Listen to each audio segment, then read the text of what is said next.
পাহাড়ের 100 মিটার নিচে কি লুকিয়ে রেখেছে ইরান? মধ্যপ্রাচ্যে যুদ্ধের উত্তেজনা কেবল বেড়েই চলেছে। এবার আলোচনার কেন্দ্রবিন্দুতে একটি পাহাড়, ইরানের পিক আক্স মাউন্টেন। যুক্তরাষ্ট্রের প্রেসিডেন্ট ডোনাল্ড ট্রাম্প হুঁশিয়ারি দিয়েছেন খুব শিগগিরই এই এলাকায় হামলা চালানো হতে পারে। তার এই মন্তব্যের পর আন্তর্জাতিক মহলে নতুন করে প্রশ্ন উঠেছে, কি আছে এই পাহাড়ের ভেতরে? কেন এটিকে এত গুরুত্বপূর্ণ মনে করছে যুক্তরাষ্ট্র ও ইসরায়েল? ইসরায়েলের দাবি, সাম্প্রতিক হামলায় নাতাঞ্জ, ফোর্দো ও ইস্পাহানের কিছু পারমাণবিক স্থাপনা ক্ষতিগ্রস্ত হওয়ার পর ইরান তাদের উচ্চ সমৃদ্ধ ইউরেনিয়ামের মজুদ এবং উন্নত সেন্ট্রিফিউজ এই পাহাড়ের নিচে স্থানান্তর করেছে। তবে গুরুত্বপূর্ণ বিষয় হলো, এই দাবির পক্ষে ইসরায়েল এখনো পর্যন্ত কোনো প্রকাশ্য প্রমাণ দেয়নি। এমনকি ট্রাম্প নিজেও স্বীকার করেছেন, ওয়াশিংটনের কাছে এই দাবি নিশ্চিত করার মতো কোনো গোয়েন্দা তথ্য নেই। তাহলে পিক আক্স মাউন্টেন আসলে কি?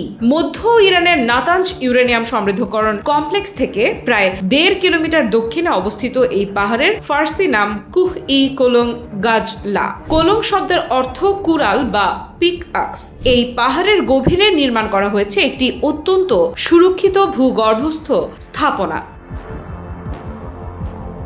বিশেষজ্ঞদের মতে স্থাপনাটি ভূপৃষ্ঠের অন্তত 100 মিটার নিচে অবস্থিত। ফলে সাধারণ বিমান হামলা তো দূরের কথা, বিশ্বের সবচেয়ে শক্তিশালী বাংকার বাস্টার বোমা দিয়েও এটিকে ধ্বংস করা অত্যন্ত কঠিন হতে পারে। এ কারণেই এটি নিয়ে এত আলোচনা।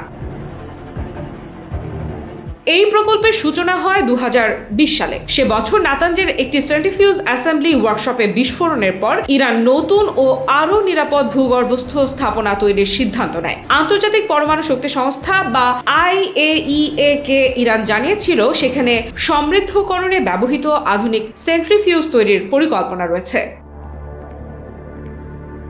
স্যাটেলাইট ছবিতে ইতোমধ্যে পাহাড়ের ভেতরে একাধিক সুড়ঙ্গ, শক্তিশালী নিরাপত্তা বেষ্টনী এবং বোমা প্রতিরোধী কংক্রিটের প্রবেশপথ দেখা গেছে। তবে এখনো পর্যন্ত এমন কোনো নিশ্চিত তথ্য প্রকাশিত হয়নি যা প্রমাণ করে যে এই স্থাপনাটি পুরোপুরি চালু হয়েছে বা সেখানে পারমাণবিক উপকরণ সংরক্ষণ করা হচ্ছে। তবুও কেন এত উদ্বেগ? কারণ ইসরায়েলের দাবি, ইরানের উচ্চ সমৃদ্ধ ইউরেনিয়ামের একটি বড় অংশ এই পাহাড়ে সরিয়ে নেওয়া হয়েছে। যদি সেই দাবি সত্য হয়, তাহলে এটি ইরানের পারমাণবিক কর্মসূচির অন্যতম গুরুত্বপূর্ণ কেন্দ্র হয়ে উঠতে পারে। তবে এই তথ্য স্বাধীনভাবে যাচাই করা যায়নি।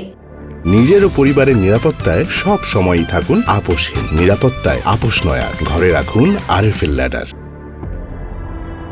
আরেকটি প্রশ্নও সামনে এসেছে, যদি এই পাহাড় এতটাই গুরুত্বপূর্ণ হয়ে থাকে, তাহলে গত জুনে যুক্তরাষ্ট্র ও ইসরায়েল যখন ইরানের বিভিন্ন পারমাণবিক স্থাপনায় হামলা চালিয়েছিল, তখন কেন পিক আক্স মাউন্টেনে আঘাত হানা হয়নি? এই প্রশ্নের স্পষ্ট উত্তর এখনো পাওয়া যায়নি।